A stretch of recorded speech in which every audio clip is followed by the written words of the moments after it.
Gente, bom dia.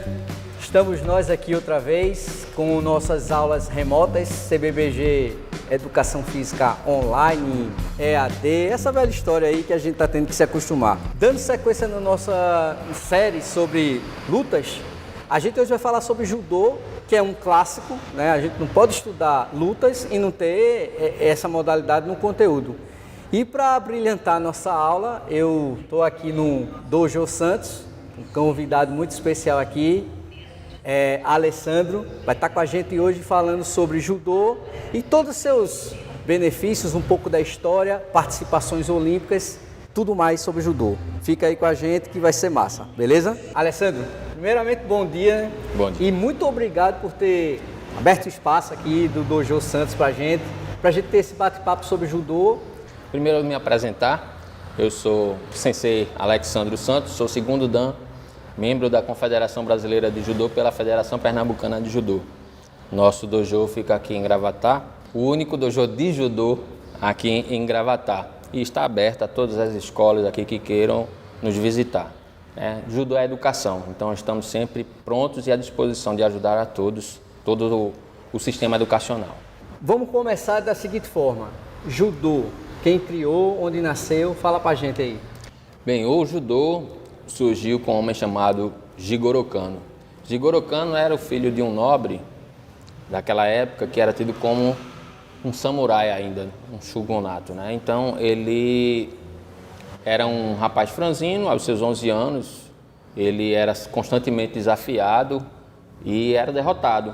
Como filho de um samurai, ele se sentia extremamente ofendido e potencializado nesse sentimento de derrota. E ele, com o passar do tempo, ele foi crescendo, se tornando adolescente e migrou para essa parte do conhecimento das artes marciais. Apesar de ser muito inteligente, ele queria saber se defender. Então ele começou a conhecer uma arte chamada Jiu-Jitsu.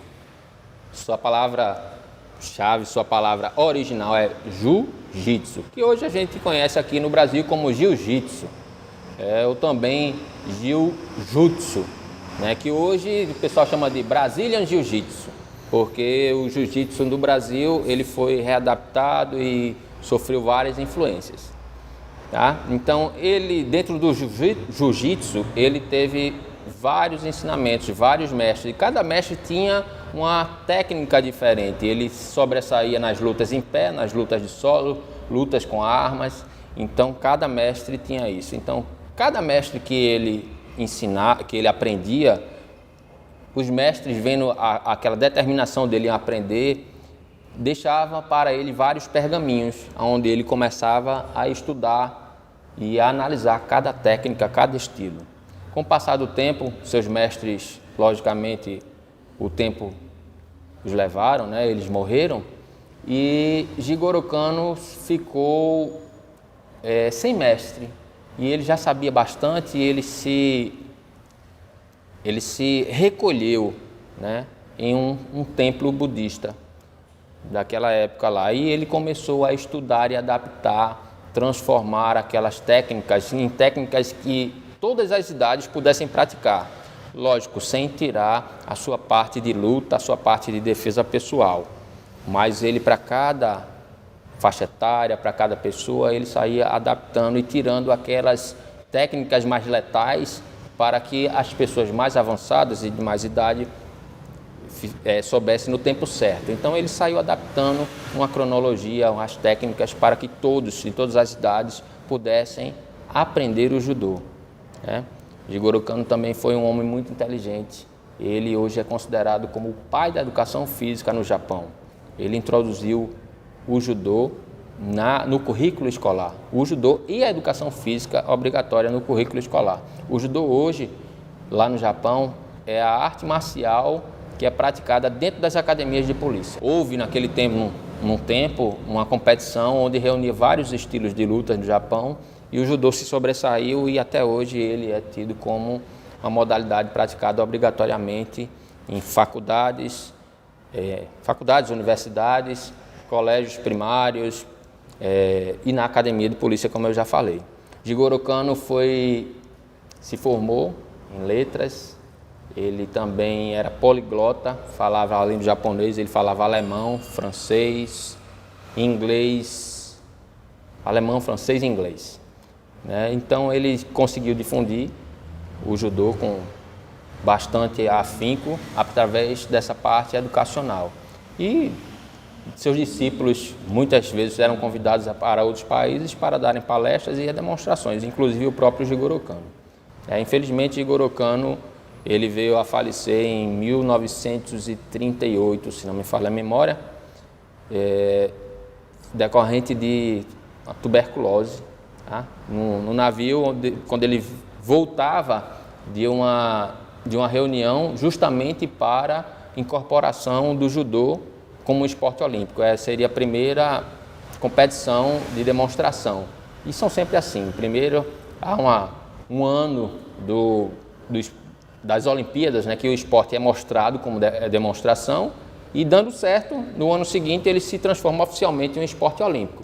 E, infelizmente, ele não viu isso acontecer, e no ano que haveria a competição olímpica, que seria a demonstração, não ocorreu porque foi o início da Segunda Guerra Mundial. Na Olimpíada seguinte, foi em Tóquio, e foi demonstrado, e a partir dali o judô foi transformado no esporte olímpico. Hoje nós temos o taekwondo também, já é um esporte olímpico, e o karatê, nessa próxima Olimpíada, ele vai ser apresentado como esporte de demonstração. Para se transformar num esporte olímpico, então as regras têm que ser muito claras, bem definidas, e todas as regras visam não trazer danos físicos ao atleta. Boa, professor. Importante dicas, e principalmente no seguinte: o Jigoro Kano teve todo um processo de estudo, pesquisa, para desenvolver essa arte marcial. Então, gente, independente do que seja, estudar é fundamental. E só complementando a fala do professor Alessandro, o boxe também está no programa olímpico e a luta olímpica, tá? Sensei, posso chamar assim? Sim, sensei em japonês é o mestre, é aquele que o pessoal chama de mestre, né? É o professor, é aquele que vem primeiro, né? Depois de mim, quem for antes de mim, quer dizer, abaixo de mim, seria o senpai, o mais antigo, né? O que é mais antigo na academia. Então, no Dojo Santos, você é o sensei? Eu sou o sensei. Perfeito. E no Brasil, como foi a chegada, o início da história do judô aqui no Brasil? O judô no Brasil, ele chegou praticamente com os imigrantes, né? Os imigrantes japoneses da Segunda Guerra chegaram aqui, viviam praticamente em suas colônias, né? Então, eles traziam, mas eles não divulgavam. Então, chegou um aluno de Jigoro Kano, que ele era chamado de Mitsu Maeda, Conde de Koma, assim chamado Conde de Koma. E o Conde de Koma é que conseguiu divulgar a arte mais abrangente, não apenas como exercício, uma tradição japonesa, mas como uma arte marcial, uma arte de defesa e de ataque. Então foi ele que trouxe o judô para cá. E muitas vezes era confundido com o jiu-jitsu, né? Mas aí se chamavam Kano Jiu-Jitsu, mas na verdade era o judô, né? Judô trazido pela primeira academia de judô, que é a Academia Kodokan. É o berço do judô mundial, que até hoje tem a sua sede, agora um enorme prédio lá em Tóquio, no centro de Tóquio. Então, o Mitsu Maeda, ele começou por São Paulo, divulgando o Sul, mas a base mesmo dele, que ele conseguiu fixar isso aí, se não me falha a memória, em Manaus. E de Manaus, seus alunos conseguiram divulgar toda essa questão da arte marcial, como arte marcial até aquele tempo, o judô. Constantemente haviam desafios com boxistas, lutadores de vale tudo, e o judô se sobressaía, pelo menos em sua grande maioria. Então foi um esporte que ele foi introduzido no Brasil com grande admiração. O Brasil aceitou bem, né? O Brasil... creio que o Brasil é um dos países pós-Japão onde assim, a prática ela é bem difundida. Isso. E tem assim, nós brasileiros temos uma tradição forte em Olimpíadas, né? Eu lembro que, acho que em 88, a Aurélio Miguel começou essa trilha aí das medalhas Nós temos grande orgulho de dizer isso, que em todas as Olimpíadas o judô traz a medalha. Ele nunca deixou, desde a Aurélio Miguel para cá, ele nunca deixou de trazer a medalha. A nossa atual campeã mundial, campeã olímpica é Rafaela Silva. Aí temos também a Mayra Aguiar, que é uma campeã mundial e também é atleta olímpica, mas ela ainda não tem uma medalha de ouro nas Olimpíadas, mas também é medalhista. Também é medalhista. Sensei, fala pra gente agora os benefícios. Na realidade, assim, vamos começar. A partir de que idade eu posso começar a praticar judô? Ou eu tenho já meus 30 anos, quero começar uma atividade nova. Eu posso começar no judô?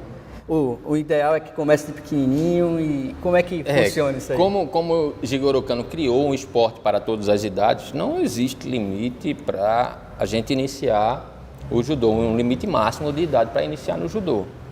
Porque o professor, o sensei, no momento, ele vai adaptar os exercícios para aquela sua idade, para a sua flexibilidade, trazendo aos poucos, cada um tem seus medos, né, que tem que ser vencidos, tem a sua forma de aprender, cada um tem o seu tempo. Não adianta você querer que eu ensine uma técnica para você hoje e amanhã você já seja expert naquela técnica, naquele golpe. Então cada um tem o seu tempo de aprendizado. Mas a idade mínima que nós temos é 4 anos. Aqui na nossa academia a gente já pegamos alguns alunos mais novos, porque eram alunos muito dinâmicos e eles gostavam de aprender, de brincar, de pular, então a gente aceitou que eles chegassem mais cedo, mas a idade mínima para que ele comece a fazer os exames de faixa, comece a aprender realmente seria 4 anos, que é a evolução da educação física, diz, né, que é uma idade interessante, que ele já consegue ter uma postura, um condicionamento de maleabilidade, ele sabe rolar, ele sabe tomar uma postura ereta corretamente, sabe interagir com seus colegas. Então, 4 anos é o ideal para se começar. Com a prática do judô, quais benefícios físicos, mentais, que ela agrega para o seu praticante? Isso é interessante. A gente tem, inclusive, relato dos pais quanto a isso, né? O judô, ele exerce grande influência na sociabilidade, né? Os alunos aqui, já tive alguns alunos autistas, né? A sociabilidade, o contato, a interação, né, dos alunos, porque eles precisam um dos outros para poder treinar, para praticar o golpe, né? Então essa interação é muito importante. A questão física, lógico, os exercícios físicos que são diferenciados do futebol, do voleibol, do basquetebol. Então, nós temos alongamentos diferenciados, então, rolamentos, técnicas de queda. Então, isso tudo reflete no físico do atleta, do praticante. Ele também agrega muita questão de concentração. A parte de concentração, ela é potencializada, você tem que estar concentrado no que vai fazer, né? A questão de velocidade é ampliada, porque você precisa pensar com mais velocidade. Você tem um adversário, se ele for mais rápido do que você, ele vai lhe derrubar. Então você precisa pensar com mais velocidade, prever a ação do seu colega, então você tem que ser mais rápido do que ele. Tanto a de raciocínio quanto a de reação. Reação. Reflexo e raciocínio são os pontos principais de um lutador de judô, né? E a gente utiliza a força do adversário contra ele mesmo. Se eu estou lhe empurrando, você vai fazer uma força contrária a mim para que eu não lhe derrube. Então, quando eu lhe empurro, eu espero que você volte. Quando você volta, você sai da sua base inicial, sua base, seu eixo de gravidade, e aí você está deslocado, é a hora que o atleta vai entrar para lhe derrubar. O ponto máximo do judô é quando você derruba o seu adversário e ele bate com as costas completamente no solo, né? Ou então, já numa luta de solo, né, que nós temos a luta de solo, praticamente a mesma luta que existe no jiu-jitsu, Só que nós temos regras diferentes, é a finalização ou a imobilização no solo. E aí termina a luta. E nos aspectos, assim, eu queria que você trouxesse para a gente também um pouco sobre a questão da filosofia, dessa filosofia que as artes marciais têm e o judô especificamente segue uma determinada linha, né? O judô, assim como algumas outras artes marciais vindas do Oriente, como Kung Fu, Karatê, Jiu-Jitsu, ela prima muito por essa questão de disciplina. A disciplina é muito importante. Nós temos disciplina e hierarquia muito bem definidas. A hierarquia através das faixas e a disciplina, o seu respeito, a sua forma de entrar e sair dentro do tatame, sua forma de sentar, de se movimentar, de conversar, de se dirigir ao professor.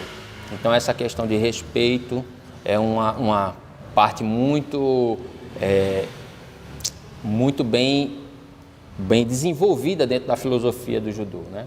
Essa parte filosófica do judô é trazido bem afinco, como se fosse os mandamentos dos grandes samurais, né?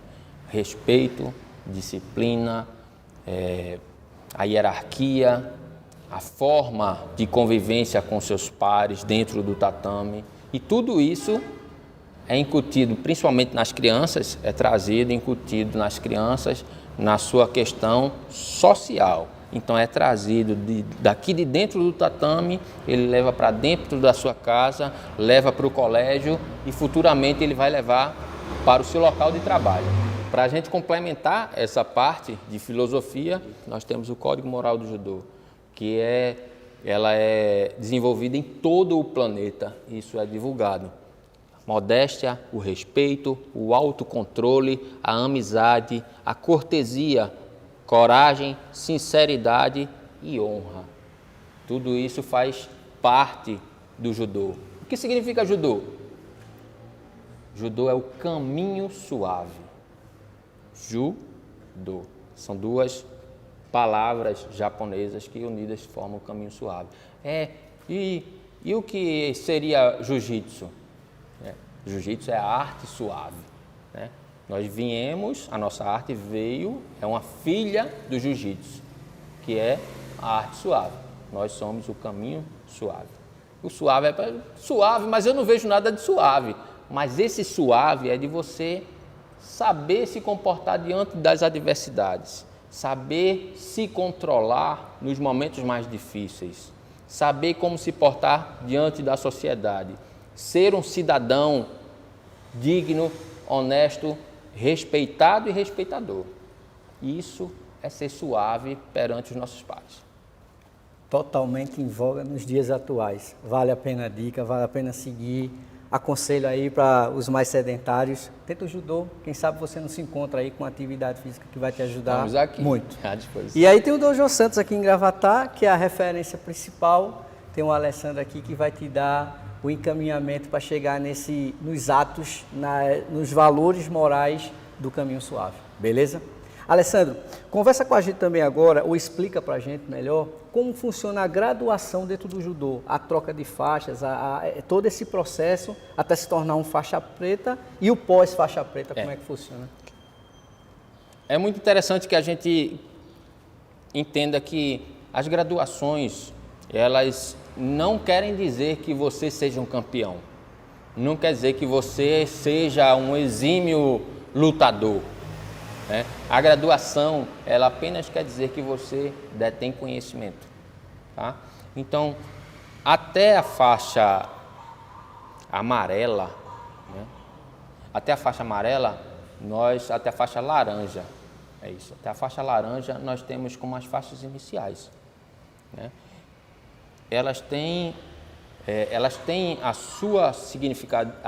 o seu significado, elas têm as suas técnicas mínimas para que aquele atleta possa galgar aquela faixa. Então nós fazemos os exames que são teóricos e práticos. Logo, para as crianças, o teórico é oral, porque eles talvez não saibam escrever muito bem. Então a prática é que é o ponto maior. Então o que é que a gente faz? A faixa branca para os iniciantes. Então, para as crianças, já a primeira faixa seria a faixa branca com ponteira cinza. Depois vem a faixa inteiramente cinza. Mais à frente, a faixa cinza com a ponteira azul. Depois da faixa ponteira azul, vinha a faixa totalmente azul. Depois da azul, seria a faixa azul com a ponteira amarela, indicando que a próxima será a faixa amarela. E depois da faixa amarela, teremos a faixa amarela com ponteira laranja. Depois da faixa ponteira laranja, a faixa totalmente laranja. E aí se encerra essa parte inicial das faixas, né? Seriam as crianças e os pré-adolescentes praticamente aí. Para os adultos que iniciam mais tarde no judô, a gente faz um exame diferenciado e ele passa direto para a faixa amarela. E não é necessário ele ter as ponteiras, porque as ponteiras são para aqueles mais novos, tá? Então, depois da faixa laranja, a gente tem a faixa verde, que já não tem mais ponteira, né? Faixa verde, faixa roxa, depois da faixa roxa, a faixa marrom, depois da faixa marrom se inicia as graduações propriamente ditas, porque abaixo da faixa preta não são graduações, nós não entendemos como graduações, nós entendemos como Kyo. O Kyo é um diferencial, ele ainda não é graduado, os graduados são a partir da faixa preta. Então nós temos o primeiro Dan, segundo, terceiro, quarto, quinto Dan. A partir daí ele vai mudar de faixa, vai se transformar numa faixa vermelha e branca, que o pessoal gosta de chamar de faixa coral, né? E que ela se estende até o oitavo Dan. Depois do oitavo Dan, nós vamos passar para a faixa vermelha. Nono Dan, décimo Dan e encerra. E quando chega a faixa vermelha, né, o décimo Dan, os dentes já estão caindo, né, você não consegue mais visualizar nada, porque a partir da faixa do quinto grau, as graduações, as promoções são dadas por merecimento. O merecimento são aqueles professores que eles divulgam o judô, eles divulgam a arte, promovem campeonatos, grandes campeonatos, fazem estudos, publicam livros, então são merecimentos. São aquelas pessoas que devotam a sua vida, né, ao judô, a divulgação do judô, a ampliação da arte e o seu aperfeiçoamento. E lembrando, pessoal, o judô é uma das modalidades que estão no quadro de competições dos jogos escolares. Então, se você aí pretende ser atleta, tu vai poder ser atleta escolar representando tua escola, no caso nós, Colégio Batista, através do judô. Então, outra dica aí que pode encaminhar aí, você começar uma trilha, uma formação voltada para ter o autoconhecimento. Já tivemos representantes do nosso dojo representando o Colégio Americano Batista Betânia, desculpem, no último Jogos Escolares, tá? Eu vou trazer uma convidada aqui que vai complementar esse momento muito legal. Vem para cá Ana Luísa, para os que não a conhecem, ex-atleta CBBG, nos representou nossa escola e nossa cidade em 2 edições, 2 etapas estaduais dos Jogos Escolares, trazendo 2 medalhas de bronze para a gente. 2019 a final teve bem pertinho, não foi? Foi. Aquela luta que foi lá para o Gold Score, no detalhe assim. Uma virada, né? Mas foi muito massa e eu pude, através da Ana Lu, me aproximar mais do judô como competição. É muito massa, é muito interessante e eu recomendo. Ana Lu, bem-vinda. Oi. Obrigado aí por estar com a gente. E a ideia de trazer a Ana Lu e o Sensei são algumas demonstrações, né? Hoje eu tenho aqui pessoas aptas para a prática, né? Vai ser diferente lá do Krav Maga. E aqui a Ana Lu e o Alessandro vão trazer para a gente os principais golpes, principais técnicas, para ilustrar melhor e quem sabe incentivar você a começar a praticar judô. Beleza, gente? A gente volta já. A gente vai fazer uma demonstração básica de uma parte do a primeira parte do primeiro kata de judô. Alguns acham que o judô não tem kata, mas o judô tem kata. Só que ele só é aplicado no exame de faixa preta ou a partir da faixa roxa a gente já começa a praticar, tá? O kata. Os uniformes do judô são o branco e o azul. O azul é exclusivamente para competições, para que o espectador não se confunda quem é quem. Antigamente a gente utilizava o mesmo uniforme e quando era na mesma faixa, colocava uma faixa vermelha para diferenciar, uma faixa vermelha. E hoje não é assim, hoje cada um tem um uniforme diferente. Aí o placar vai estar lá, o placar do azul e o placar do branco. Uniforme azul e uniforme branco, independente da faixa. Tá? Na competição normal, né, lógico, nas Olimpíadas, todo mundo é faixa preta. Mas nas competições escolares, pernambucanas, então vários vão ter vários tipos de faixa. O que vai diferenciar no placar é o branco e o azul. Tá? E a gente vai fazer, vocês vão ver técnicas de defesa pessoal, técnicas de arremesso, tá? Comprimento inicial. Então a gente começa.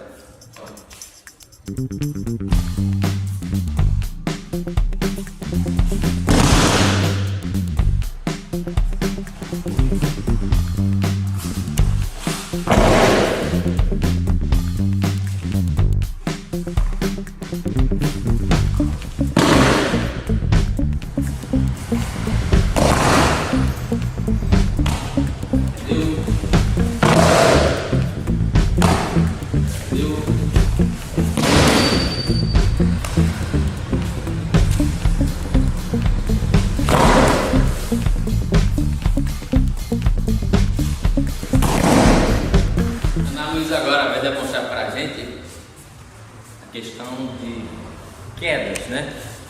Queda lateral, rolamento, queda frontal e queda para trás. Ela vai fazer uma sequência, tudo junto, para que vocês entendam como é essa parte de técnicas de queda.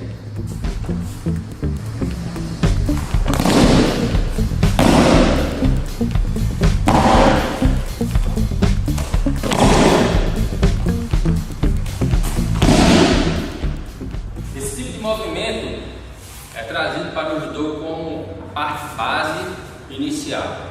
Nenhum atleta pode começar o judô sem aprender a cair. E como vocês viram na demonstração do primeiro kata, a altura, se eu derrubar e a pessoa não souber cair, ela vai se machucar. Então, queda lateral é de uma forma, queda frontal é de outra, queda para trás é de outra. E rolamentos, lógico que você é empurrado, você vai defender o seu corpo para que você não se machuque. Tá? Então o judô é isso, o judô é técnicas de combate, técnicas de defesa pessoal, tudo foi transformado num esporte muito competitivo, um esporte hoje que nós consideramos um esporte de elite. Pessoal, estamos chegando ao fim dessa aula espetacular. Eu acho que esse projeto das aulas remotas está dando a oportunidade da gente vivenciar algumas coisas de forma diferente. Primeiro agradecer o momento, agradecer a possibilidade que a gente está tendo de levar para vocês mais conhecimento dentro da área da educação física. E lembrando sempre, a gente não está tratando só de questões de movimento corporal, a gente está tratando também do crescimento como pessoa no aspecto de autocontrole, autoconfiança. A educação física te proporciona isso também, a melhoria da tua saúde mental ou então até a aquisição da mesma. Sensei Alessandro, muito obrigado pelo espaço, muito obrigado pelo tempo que dedicou para a gente aqui e saiba que a sua contribuição vai ficar marcada assim na nossa história aí desse projeto de aulas remotas. Essa questão de educação é sempre um prazer a gente participar. O judô é isso, o judô é educação, o judô é formação de cidadãos. Então a gente deixa nosso espaço aqui aberto para vocês a hora que vocês quiserem. Então a gente está aqui, ó, o Instagram do Dojo Santos, segue lá. Em virtude desse momento que a gente está vivendo de pandemia, os treinos estão suspensos, mas voltarão logo em breve e assim, breve está de volta. Venham visitar, conheçam, assistam uma aula. Ana Lu, valeu também a força. Primeira semana é a semana grátis de experiência, você não precisa nem ter a roupa, basta vir com a roupa de educação física, um short, uma camiseta e praticar conosco. Deixou a dica aí, tá na tua mão, quem sabe aí, experimenta, quem sabe tá surgindo aí um vencedor na vida através do judô. Valeu, até a próxima, fiquem com Deus, tchau.